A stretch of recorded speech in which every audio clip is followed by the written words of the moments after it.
Thinking Aloud.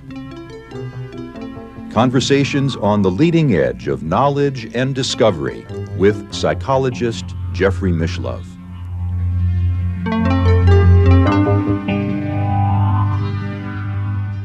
Hello and welcome. I'm Emmy Vadnais, co-host with Jeffrey Mishlove. Our topic today is global angelic spirituality. My guest is Normandi Ellis, who's been interviewed twice before on New Thinking Aloud. She is a spiritualist minister, astrologer, and clairvoyant medium. She is author of 14 books, including Awakening Osiris, The Spiritual Keys to the Egyptian Book of the Dead, and Imagining the World into Existence, an ancient Egyptian manual of consciousness. Her most recent book is The Ancient Tradition of Angels, The Power and Influence of Sacred Messengers. Normandi is located in Frankfort, Kentucky. Now I'll switch over to the internet video. Welcome, Normandi. It is such a pleasure to be with you today. Thank you. It's really great to be here and to meet you, Emmy. You have explored ancient Egypt, and what got you interested in exploring angels more deeply? I think I was always interested in angels. I grew up around Catholic aunts and cousins and so on, and was very fascinated with the angels that we would pray to. But I think what mostly got me interested in doing this particular book on angels is that I became a minister, a spiritualist minister. And someone asked me one time, what is that? And I said, it's like, well, when you're a reverend in a spiritualist church, you marry them, bury them, and then you bring them back. And so we have a garden of prayer that has busts of the major prophets of the religions. And the thing that I realized as I was teaching more and more about this is that angels, a belief in angels, is what connects every single religion. And we are a spiritualist or unity of religion. And so I thought there's more to this than just these busts out here in the garden. And so I started to study it. Now, that said, I've also had some angelic encounters that I didn't always quite know what they were. But that led me to want to do a book on angels. Yeah, you mentioned how when you were younger that you started to have visions or experience a connection to God's wife, who you later found to have a connection to Egypt. Yes. She came knocking at our door one time in the middle of a ice storm, and I could hear her calling outside. And so I went and answered the door, and there she was. And I asked her to come in, and I told my mother, well, we need to make her some coffee. And my mother said, well, who is this? And I said, it's God's wife. She calls herself the Ice Queen. And later I realized it was Isis as I got older. But Mom was all for it. She was like, grew up Catholic. It's like, okay, come on in. She fixes a cup of coffee for the Ice Queen and begins to ask her questions, which I answer for her because she can't hear the Ice Queen. So I begin to give her the answers. It was really quite interesting. And I was about 6, maybe 5 or 6. So that was my first experience with Isis and the Ice Queen and angels in general. And what did she communicate to you? You know, my mother would say, well, can you see me? And Isis would say yes. And she would say, do you know everything about me? And Isis, the Ice Queen, said, of course I do. You know, I know how much your Father in heaven loves you. Things like that. It was a very comforting and beautiful conversation because my mother was kind of going through a hard time at that time. Mm-hmm. When did you discover that connection that was Isis? Probably when I was in college and I was translating hieroglyphs. And this was a process of looking at the hieroglyphs for a class in translation. And what would happen is that I would study and study and study and look at these copybooks and copy things over and then fall asleep on top of them. And then when I woke up, I would hear this voice in my head saying what it meant. And so I would copy it down. And so I guess you would say they were trans-channeled. You know, some people asked me if they were channeled, and I denied it for a long time because it took a lot of study to get to that point. But you have to study to get the information in your head so that they can use it, you know, and channel it through you. And of course, there's always the image of Isis as the winged being. She's on my necklace here, you'll see, right here. Isis as the winged being. And she appears with her sister, you know, on the Ark of the Covenant. So they're leaning over like this, and their wings are wrapped around them. And it's Isis and Nephthys, and they are the exact same images as the angels that appear on the Ark of the Covenant.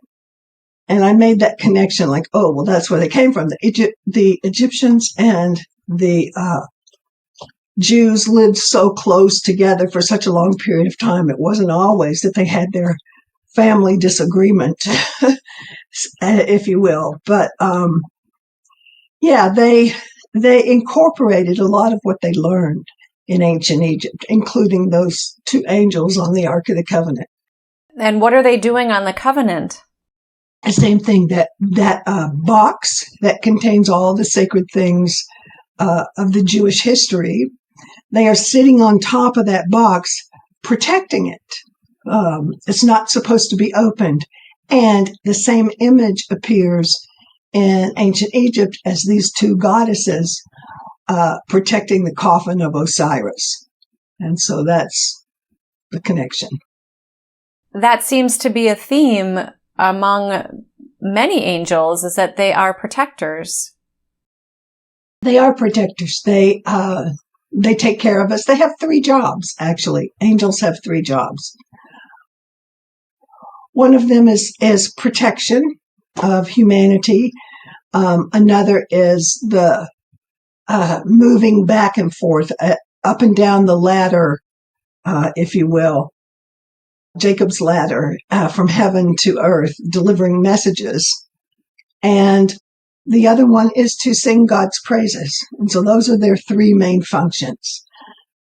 Now, they also have 3 appearances. They appear sometimes as humans, like those angels that showed up to Abraham and told him, look, something bad's going down. They ate like men. You know, Sarah fixed them something to eat. They sat under the tree, and they said to Abraham, something's going down with your cousins in Gomorrah and Sodom, and we need to get your cousins out of there because God has decided that those folks are not doing what they should do, and God's going to, you know, destroy their city.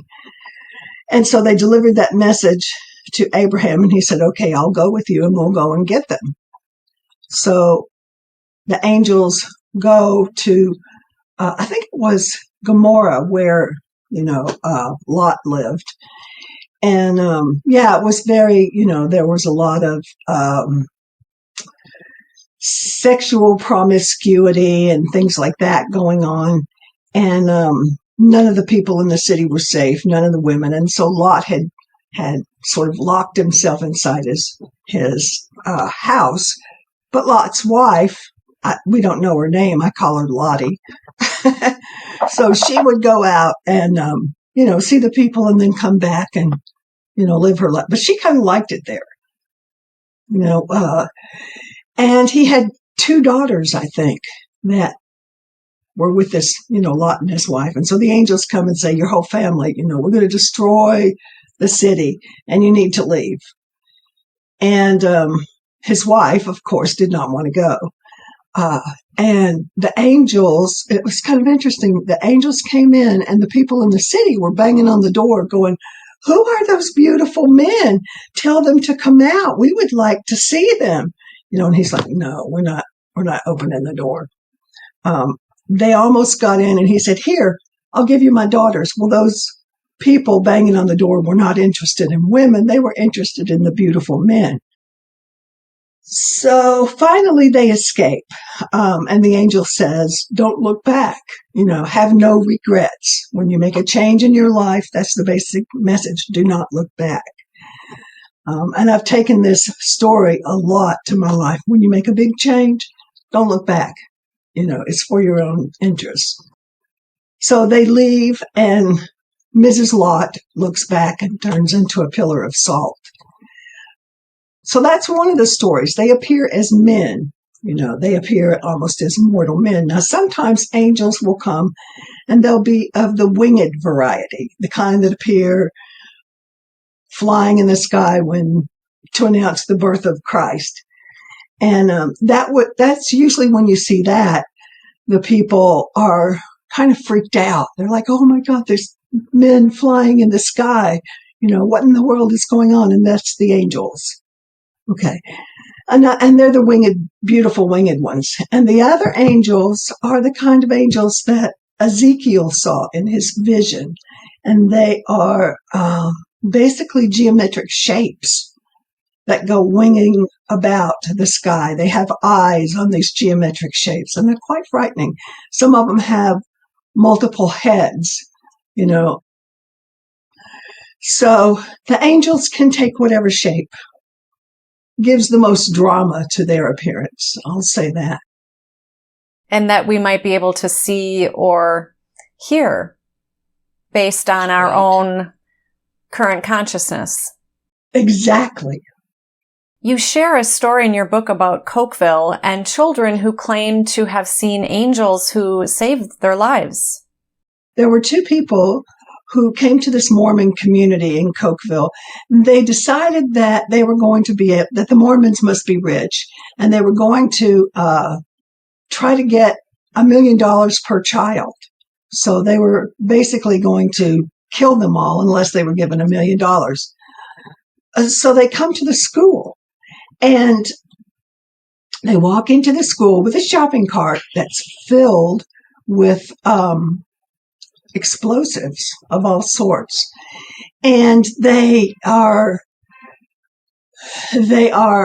sitting in the middle of the schoolroom, and the teachers and the students hear a voice that tells them to move over to the side of the room. And so they do, and they stand there, and the countdown begins. The police and everybody are around, but there's enough explosives in that shopping cart to level 4 or 5 city blocks. They negotiate for a while. Nobody's coming in. Nobody's going out. Finally, the guy has to go to the bathroom. So he ties the string to the explosives, the key, around his wife's hand, her wrist, while he goes to the bathroom outside the building. And she sits there, and the children are talking out loud. They're conversing with these beings of light. They are either angels, or they are, some of them are described as with dark curly hair, and another described the person who talked to her as white hair with blue eyes, and so on. And so they were described by the children who survived to their family members, and the family members kind of recognized that as being, "Oh, that looks like Grandma. Oh, that looks like my aunt so-and-so, my great aunt so-and-so." But there were also just these beings of light. So what happens while this woman is sitting there, tied to the explosives, waiting for her husband to come back, is her nose itches, and she goes like this and pulls the string when she goes like this, and it blows. Now, the miracle of it is that when it blows, the explosives go straight up. They were meant to go out, but they go straight up. Of course, the woman dies immediately. And as explosives go up, these angels, I'll say, come amid the smoke and lead the teachers and the children out of the room. And so later, they're asking, everybody survives except for the woman and her husband. The police are asking them, how did you know where to go? And they said, oh, well, this woman with dark curly hair grabbed my hand and she led me out, and I grabbed my brother and sister's hands and out we went. Another one would say, oh, this woman with white hair and blue eyes came and said, go this way. And I followed her.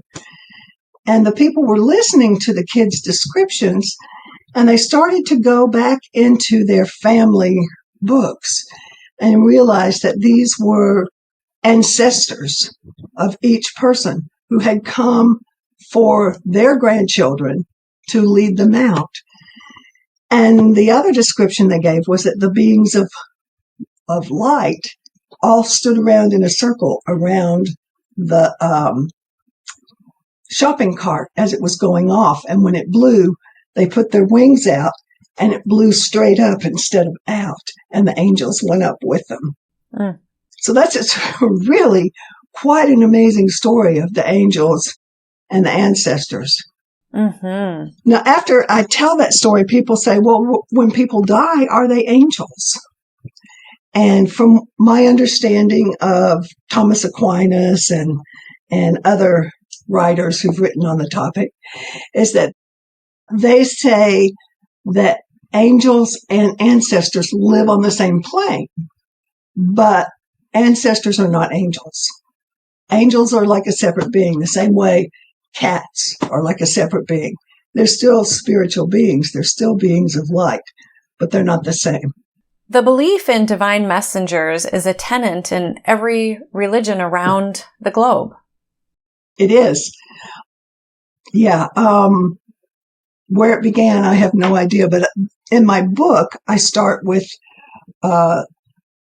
the three great religions that were begun by Abraham: Judaism and Christianity and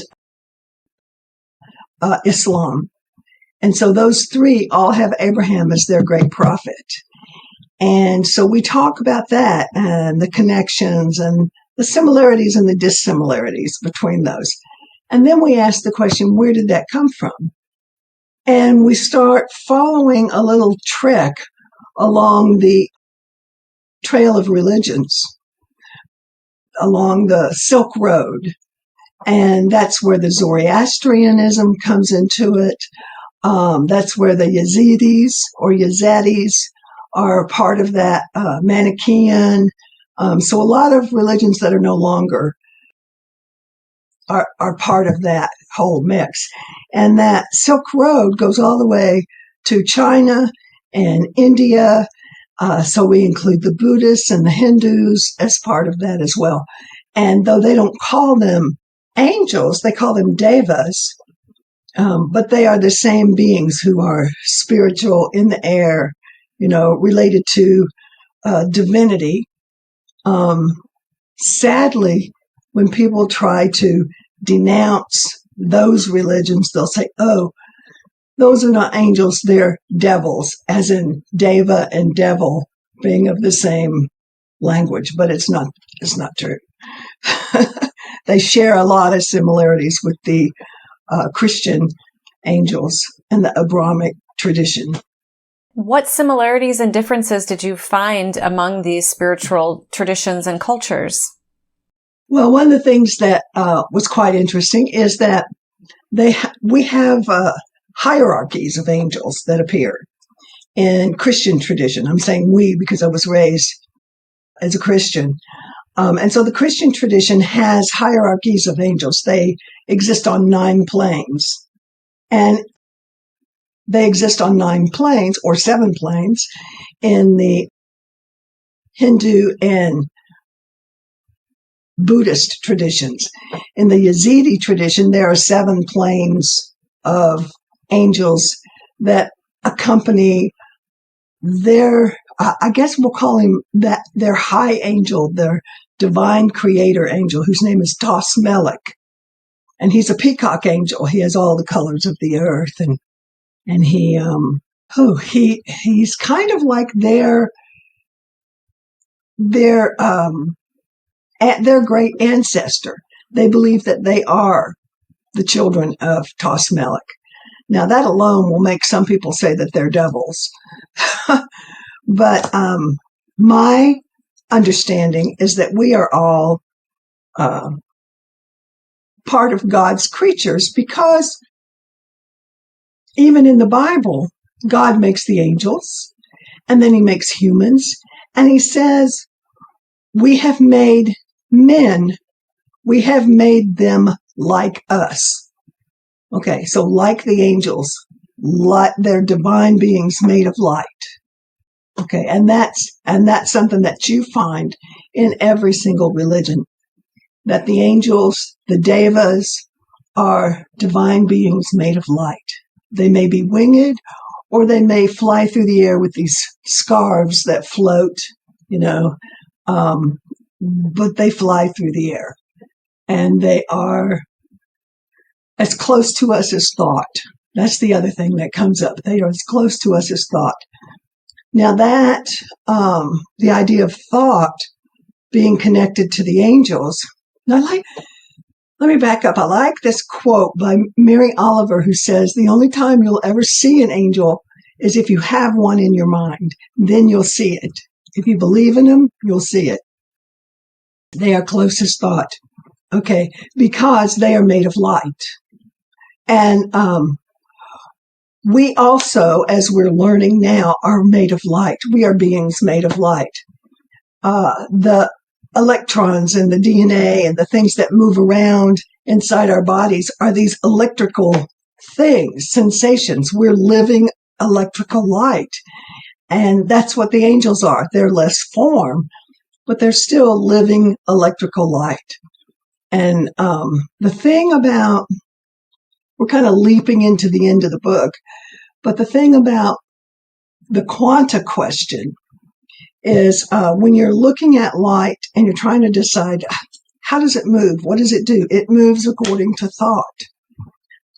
We know about the double slit theory, where they shoot lasers through the little slit and try to follow it.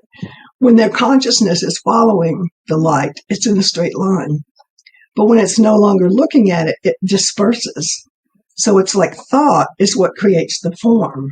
That's what they discovered. And other things that they've discovered about the quality of light is if any two things have ever existed together as one thing, if they are separated, they still resonate with each other.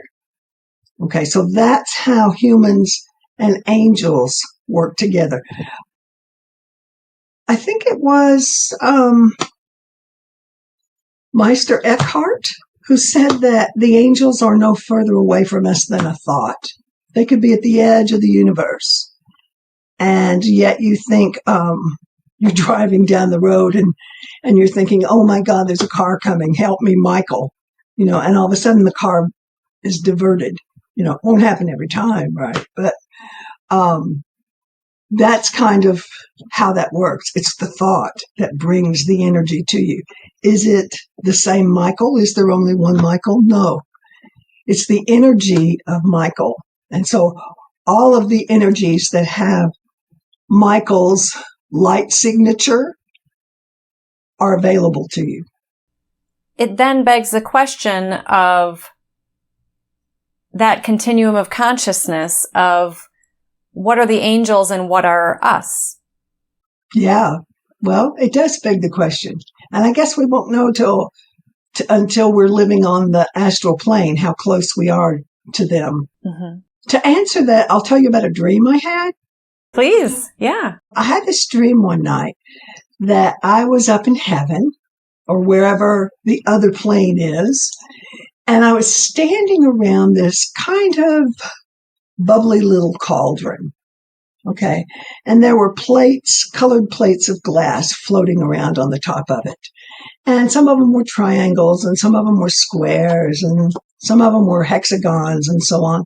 And I was standing around there with all these other light beings. And I recognized that all those other light beings were angels.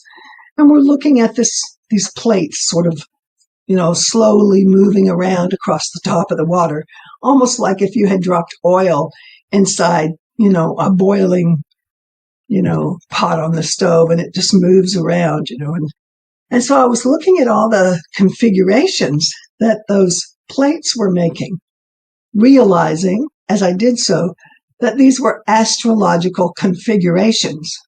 Like sometimes they were trines, which is a good aspect. Sometimes they were squares, which is a difficult aspect that has to be overcome. Sometimes they were conjunct, floating over top of each other. Sometimes sextiles, and so on. And so I said, is this someone's chart? And the angel said, yes, we're looking at someone's chart. And I said, oh, this is exciting. I'm helping to make someone's chart, and so I keep looking at these things and I said, oh, well, that's going to mean this and this is going to mean that. And oh, that's going to be a difficult thing to overcome. But look, there's all this beauty over here on this other side. And I said to them, this is the most amazing chart. Whoever this is for is going to be so blessed. And one of the angels goes, jump in. And I realized I had been looking at my own astrological chart that the angels and I had created together. It was kind of interesting. Yeah, that is an incredible story. Yeah. So when I woke up, I thought, oh, that's how it works, and that we are living languages of light. That's what we are. All the things that happen to us, all the molecules and the, DNA and everything that's moving around inside our bodies is a living language of light. Those angels were helping to prepare the destiny or at least a path of the potentialities your life might take. Yes, they were. And had you been studying astrology at that point, or was that what kind of tipped you into your interest with that subject? Oh, I'd been studying astrology for a while. I'd been studying astrology for years, but I didn't know that the angels were choreographing it. You described that humans have free will, but angels do not. Is that something you discovered to be consistent among various traditions around the world? I do discover it to be somewhat consistent. And people will ask me, well, why don't angels have free will? And it's kind of like, I don't know, maybe they did at one time, but if you were an angel and you disobeyed God and God cast you out of heaven, your brothers and sisters would go, well, we're not going to do that. So I think it's kind of along those lines. They probably could revolt if they wanted, but they know what'll happen. They will leave heaven. They will be as if they had never existed. And so they choose not to. So they don't, let's just say they don't use any type of will. Okay. If you pray to an angel, it's like, angel, please do this for me. The angel can't do it for you. The angel will take the message to God, and God will give the message back to the angel who will give it to you. But the angel, him or her or its self, will not be the one doing the deed. Mm-hmm. Going back to the concept of angels being light, there are reports, like you mentioned in that story previously, of people who see angels as how we see each other physically. Some people will see them as you have in dreams. Some people might hear messages, and others might see orbs or light. So why such the variety of ways we can perceive them? Because there are so many ways that we have of perceiving reality. You and I can look at something, the same thing, and not necessarily see the same thing. having been trained as a clairvoyant, some people who are giving messages are giving what they hear. Some people are seeing symbols and giving messages based on the symbols that they're seeing. Others have physical impressions, like, you can feel it on your body. This hair on your arms will raise up when you're in the presence of spirit. So there are a lot of different ways, depending upon what kind of antenna we're born with, I think. Again, that story that you shared, I imagine some of our listeners are wondering, well, I pray to angels, and why are some people helped or saved by angels where others may not be? First and foremost, the energy of being saved by angels or rescued by angels, comes from the divine. Okay, so if you pray to God, like, please don't let me, hit that pole over there, you're talking to God. You're not necessarily talking to an angel, but God will send an angel down to help you. Example, I was driving down the road, and I don't know if it's exactly a prayer, but we'll call it that. I'm driving down the road one day on the interstate, and this truck comes by and moves over into my lane. And he moves over right on top of me, and he pushes me into the median. And I can see him coming into my lane.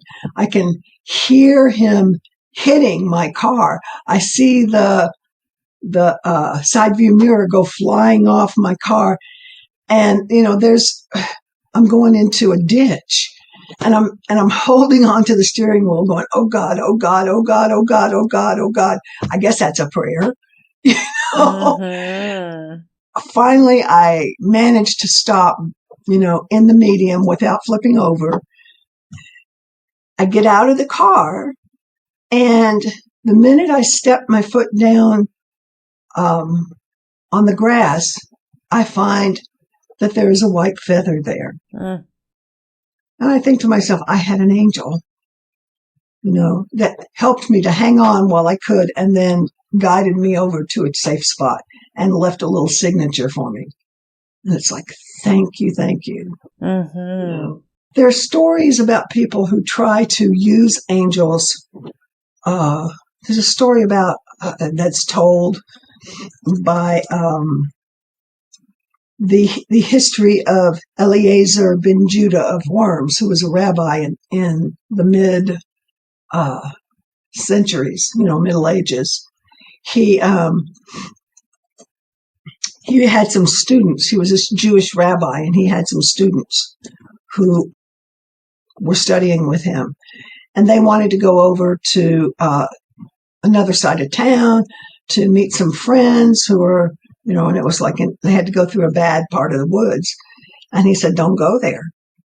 And they said, oh, well, we'll be fine. And he said, well, don't use the angels to try to make yourself safe, And so they said, oh, we won't.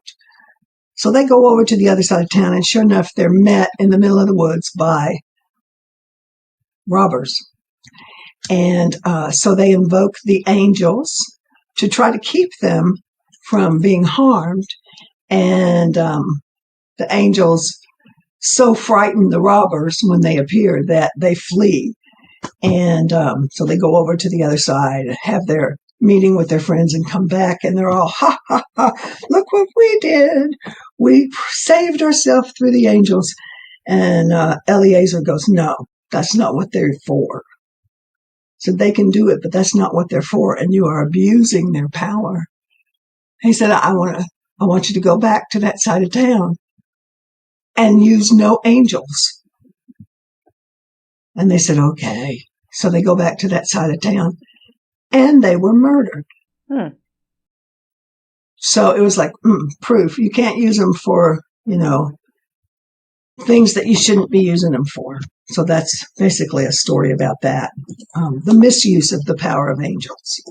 I think that's kind of cruel for him to send them back over there without their protection. Yeah. But it was like, I made a point to the other students, I suppose. And what have you discovered is the shall we say, proper use of an angel or angels? Let's start with what's the proper use of prayer. Okay, so what's the proper use of prayer? The proper use of prayer is thankfulness, is gratitude. The story is that the most important prayer that angels ever pray is to stand on the edge of the world in the morning, facing east, and to sing, to raise the energy of the sun up. And so they are praising God. That is their most important thing, is to say, holy, holy, holy, Lord God of hosts, and to bless the whole world with the light of their prayers. I think that angels, if we would say, what are they used for?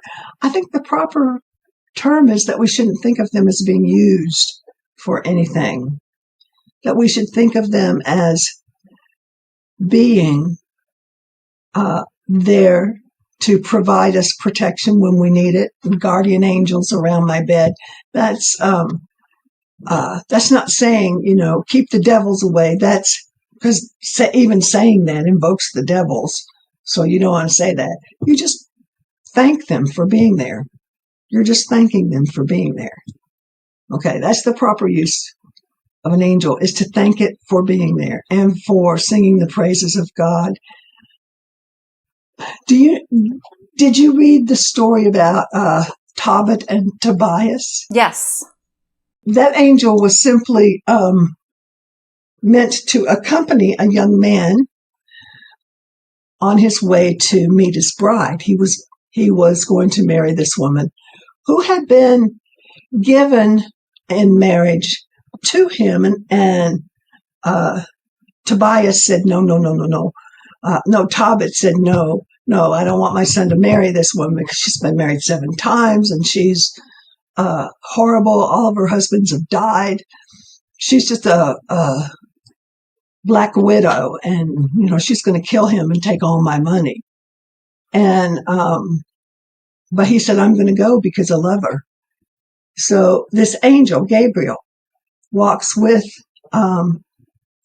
this boy to meet his wife, and he oversees their marriage. And it's a very happy marriage and very long-lasting marriage. And what he does is he's the angel of healing. He heals the old man, the father, of his beliefs. He's sort of a misanthropist or something, and he doesn't believe in the power of people and the good people. And so he's kind of a misogynist. And so he's healed of being a misogynist by having his son marry this woman and giving him lots and lots of grandchildren. And the young boy is given the gift of a beautiful wife and a beautiful home. And the woman that he marries is healed from this accusations of her being a witch and killing her husbands. And the truth is revealed that they were killed, illnesses and stuff like that. So anyway, he healed 3 people just by walking with this young boy along the road to marry his beloved. Now, the boy didn't ask for any of it. The father didn't even ask for it, and the girl didn't ask for it, but he made sure that everyone was healed by the power of compassion, acceptance, and love. And that's what an angel should do. Many of us humans are learning that more deeply as we go forward. In your studies and research, and I just want to add that your book is your really a large excerpt of your dissertation in your doctoral studies of comparative religion. Yeah, it is. I wouldn't have written about angels except for my dissertation committee said you can't write about anything that you've already written about. And I thought, in other words, you can't write about Egypt. So I was like, okay, what am I interested in? And so the topic of angels came up.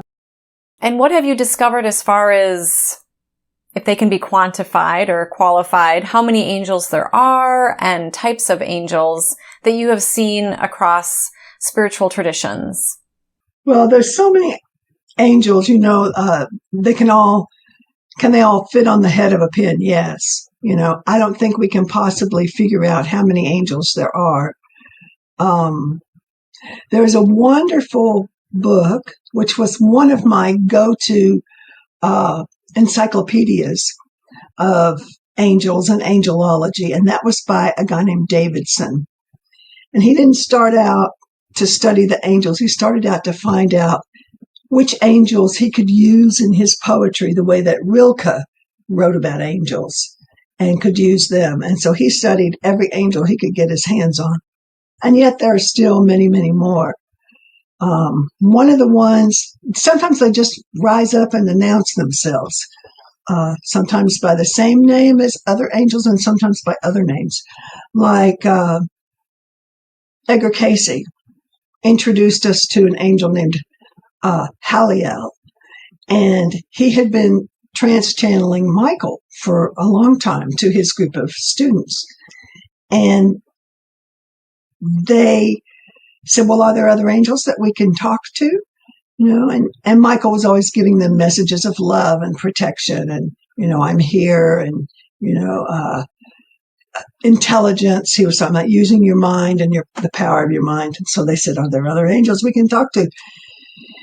So Casey goes into a trance and he channels this angel named Haliel. And Haliel talked about the apocalypse. He talked about how the world was coming to an end, why it was coming to an end, what people should expect based upon their behavior now. Many of the things that he was talking about are things that are happening right now. But the things that he said so frightened Edgar Casey's group that they said, no, we just want to talk to Michael now. We don't want to talk to Haliel anymore. And so he quit channeling him. But yeah, so he was there. Sometimes the angels' messages to us are not always what we want to hear. Yeah. And it begs the perennial question of destiny versus free will. What is sort of pre-planned versus what we actually have influence over. Exactly. And the angels are not allowed to, supposedly, not allowed to interfere with our free will. Okay, so we make our decisions and we receive the benefit or the stick, Mm-hmm. Yeah. Can we go back to the peacock angel that seems to, that spiritual tradition seems to predate Christianity and many of the other world's religions? Yeah, it does. I think it does. They say that one of their ancestors is Noah, and their community is right at the base of Ararat, Mount Ararat. So they say Noah's Ark is right up there, and they are a group of people who were, I will say were, not are anymore, who were by and large illiterate. They, unlike the Jews or the Christians or even the Muslims, they did not have a religion that was written down that they could pass on. It was word to mouth. Word of mouth, word to ear is what I meant. And so they also knew that if they wanted to preserve their religion, they wouldn't go around telling people about it. It was theirs.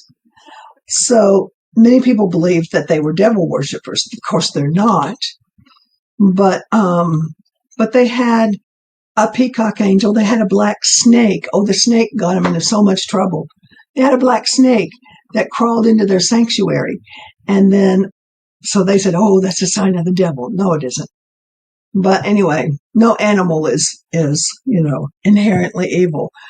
They said that the peacock angel, before he took a life, because he gave life and he took it away, he would go into the sanctuary and dip his sword into a fountain, a pure water fountain. And, and so that was the cleansing of the fire. Now, these people are the same people that Gurdjieff went to meet on one of his travels, and he watched a young boy being tortured by his classmates for being a Yazidi. And so they drew a circle around him, and he could not come out of the circle. He would try to release the circle, and he would be thrown back. And so they, until someone said the right thing and could draw him out. Again, it's belief, right? So they would torture him by what he believed. I think that the thing about the Yazidis, they had been living in Lalesh, which is at the base of this mountain of Ararat, for thousands and thousands of years.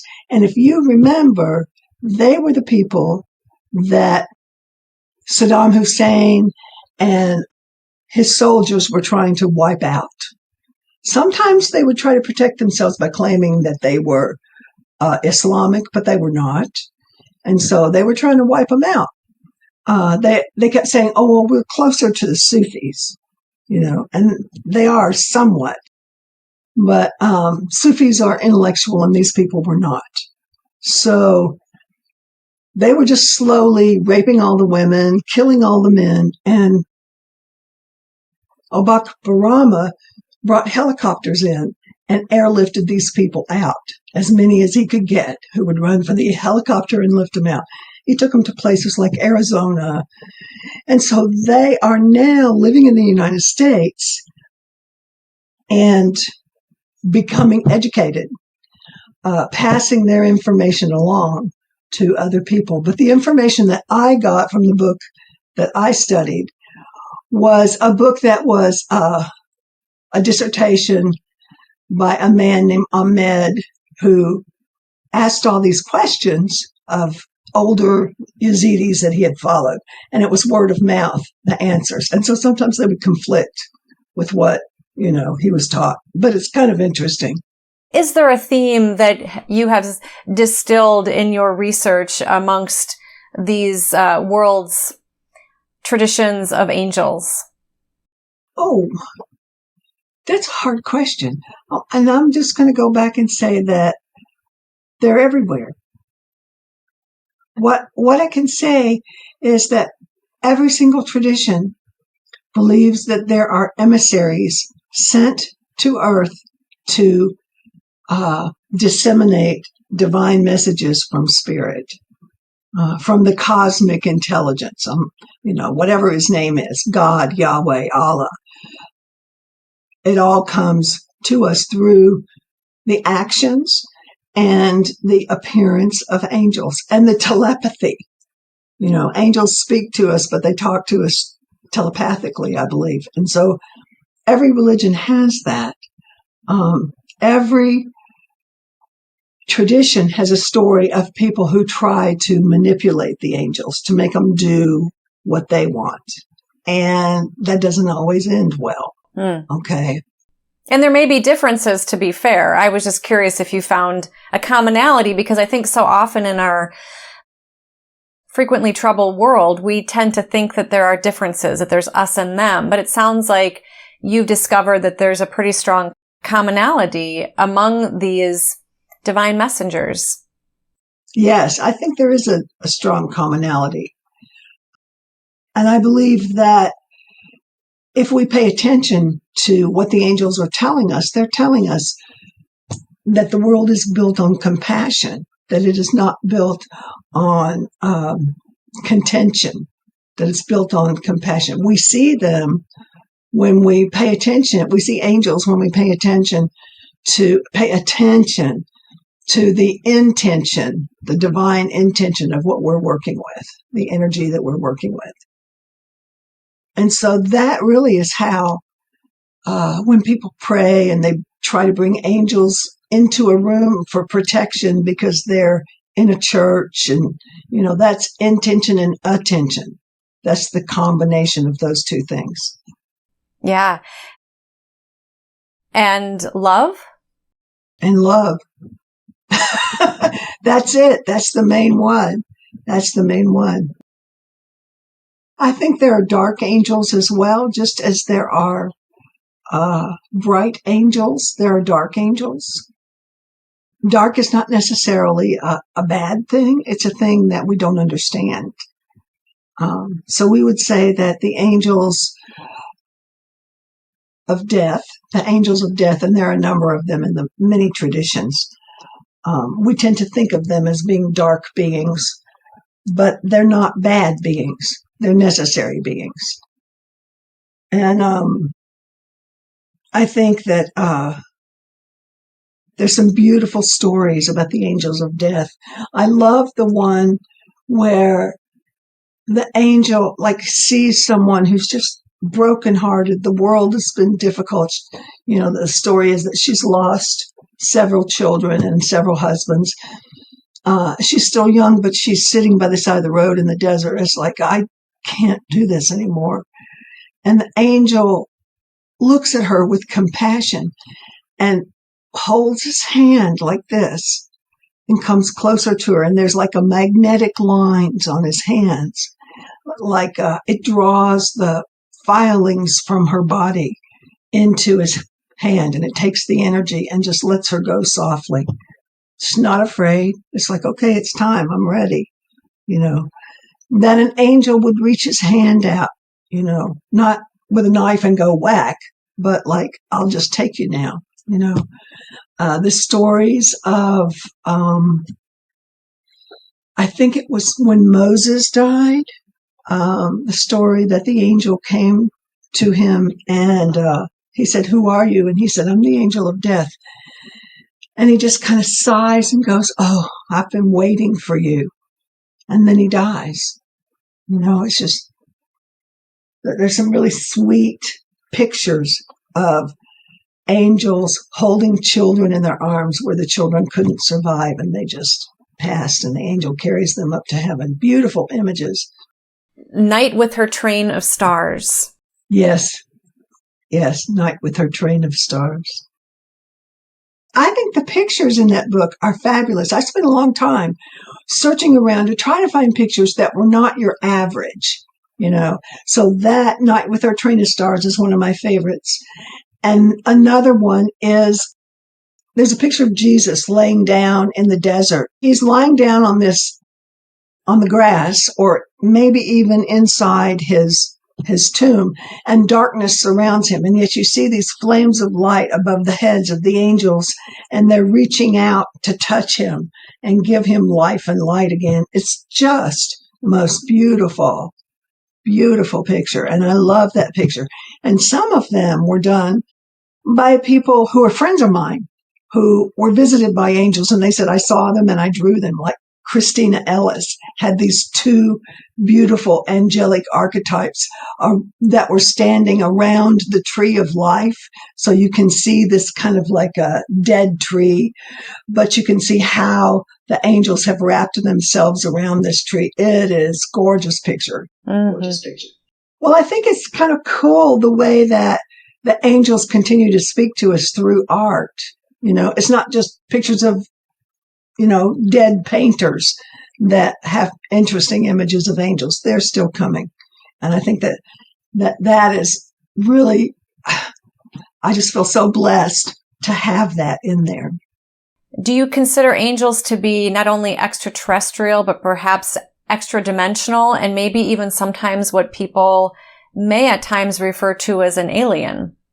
In my understanding, I would say an alien is anything that we are not familiar with on a daily basis. We call people from other countries aliens. So the answer is, yeah, they're alien. They are interdimensional. They are beyond extraterrestrial. So they exist on this plane and they exist in other planes. Do they come from other planets? Now, some religions relate different divine beings, angelic beings, to other planets, and saying, that they come from there. Personally, I don't know about that. Mm-hmm, mm-hmm. Going back to the astrology example earlier, I think you alluded to in your book that it's possible that maybe even angels govern over the energy of the various planets and influences we have throughout our lives from that perspective as well. I think so too. I think certain angels rule certain planets. And I mean, we even have that song, Earth Angel, Earth Angel, So we certainly believe that they're connected to our planet. Gosh, if we had an angel that was watching over planet Earth right now, I would invoke the angel Peniel. Peniel is the angel that saves us from our own disastrous thinking and desires. We need that. That's now. who we need. Yeah, more than ever. By the way, Peniel is the angel that stood with Jacob on the cliff and wrestled with him. And it was his own egoic understanding of life that he was wrestling with. For those who may not be familiar with that story, could you share a little more about that? He thought he was a big dog, and he stole his brother's wife. He stole his brother's property, sheep, cattle, so on, by tricking his blind father into thinking he was the other brother. He took his brother's land, and finally his brother comes after him and is going to fight him. And so he stands on the edge of this cliff. The same place where he had slept and dreamed of the ladder of angels the time before. He sends his wife away because he knows he's going to, kind of lose. So he stays there, and this angel appears, and he tries to fight the angel and push him off the cliff, and the angel won't go, and they just struggle and struggle and struggle, and he's really strong, and even the angel says, "You have to let me go, and he goes, he says, "No." The angel said no, and then the angel said, "What is your name?" And he won't tell him, and he gives him a new name, basically. And it turns out that the angel is Peniel, is the example of he's wrestling with his own egoic self, is basically what he's wrestling with. And the angel gives him a new name and says, "From now on, you're going to be Israel." And he hits him on the thigh and causes a wound, and then he disappears so he can go and sing the sun up to being, because he didn't want to be late for his other job. So, anyway, that's the story in a short. But I like Peniel. I like the idea of wrestling with our own egoic, misunderstanding that God gave us the earth to do with what we will. That's not what he said. He gave us the earth to take care of. He didn't give it to us to make a mess of it. And so that's basically an ego misunderstanding. It seems there are times that angels can assist us, and other times that maybe we, in our own egoic selves, or for certain reasons, we want the angels to protect or rescue us, when maybe there are other lessons we're meant to learn. Yes. Which is why you can't boss an angel around. The angel's going to do what God has told the angel to do, not what you have told the angel to do. But we can invoke angels, or we can invoke assistance, and there may be a probability of help that may come on its way. Yes, we can invoke angels. And that is usually best done when you say your prayer and end it with, "Not my will, but thine." Then you're saying, okay, if this is not in my good interest, then don't help me out with it. Because if there's this or something better, basically. And if there's a something better, yeah, I'll take that. What are other ways that we can connect with angels? Well, there are other ways we can connect with angels. For example, I'm a ordained metaphysical minister. And whenever I do a service, I invoke the angels in all the directions and above and below. And so I'm having divine assistance for whatever I'm doing. that's also something that the Buddhists and the Hindus do, where they invoke the devas of the direction, the spirit of the place, if you will. And so I think that that's always a good thing to do, to recognize. Let me just give you an example. When I'm starting a ceremony, I'll invoke the angel Raphael in the east, because that's where the sun comes in, and that's the place of beginnings. And so I'll talk about that. And then we'll make a circle and move over toward the south where Michael stands. And I'll invite Michael and ask Michael to come in and give us strength, help us to stay on task, understand the messages, and protect us from any outside influences. I'll go to the west, which is where the angel Gabriel is. And Gabriel is one of those archangels that I ask for assistance with concluding, because a lot of times when we are invoking something like, give me the opportunity to do this, sometimes we have to let something go, and so we invoke Gabriel to do that. We invoke Uriel, who is the angel that stands in the north, closest to God. That angel does his magic by delivering our prayers to God, and for anything that is needed on a permanent basis. The ancestors are in that direction. Okay, and then we will also, sometimes I will go back around and invoke the Egyptian deities, Isis and Sekhmet and Nephthys and Neith, in those directions. So those are energies of protection during the circle. And when you're done, you have to break the circle and thank them for their attendance. Now, has someone ever said, have you ever noticed if they didn't show up? It's like, no, I think they always show up when I invite them to enter into a sacred place where I pray and to bless the place. People frequently talk about having guardian angels. Have you found that to be a theme across cultures and traditions? Yes, I did. And I think we each have a guardian angel. There are stories that when we pass into spirit, our guardian angel goes with us and walks with us into heaven. Sometimes even stays there. Let's hope it's heaven. Sometimes even stays there. There are other stories where the guardian angel is called the Ishtadevata. It's like your personal deva. Okay, that's in the Eastern tradition. And that's kind of like Isis, who comes for me. She's my Ishtadevata. She is always with me. So coming full circle with our conversation here today, Isis came to you during an ice storm and is your personal Ishtadevata.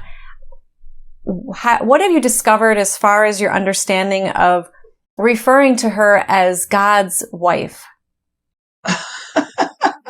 My understanding is that she is. She is the embodiment of, many times I'll say she's what we often attribute to Mary, Jesus's mother. Okay. She is the embodiment of compassion. She is the embodiment of community spirit. She teaches us. She's the great teacher, and she teaches us what we need to know. She is the one to invoke, how shall I say, when you're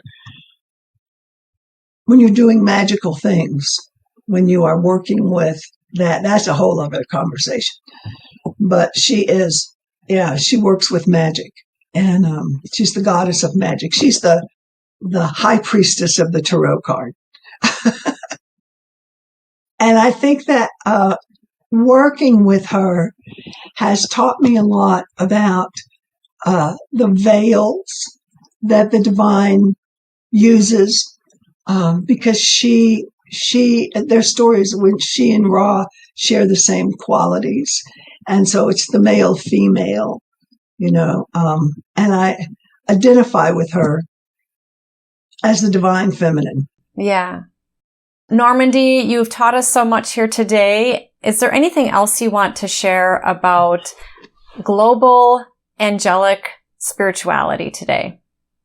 Okay, I would hope that people would understand that the angels are not imaginary, but they are invoked through the images and the feeling of divinity to come into our lives. It is not necessarily playful, but it is joyful. Normandi, this has been a delightful conversation. Thank you so much for enlightening all of us about the sacred traditions of angels that connect all of us together around the globe. Thank you so much for being with me today. Well, thank you, Emmy. It was great to be here. And for those of you listening or watching, thank you for being with us.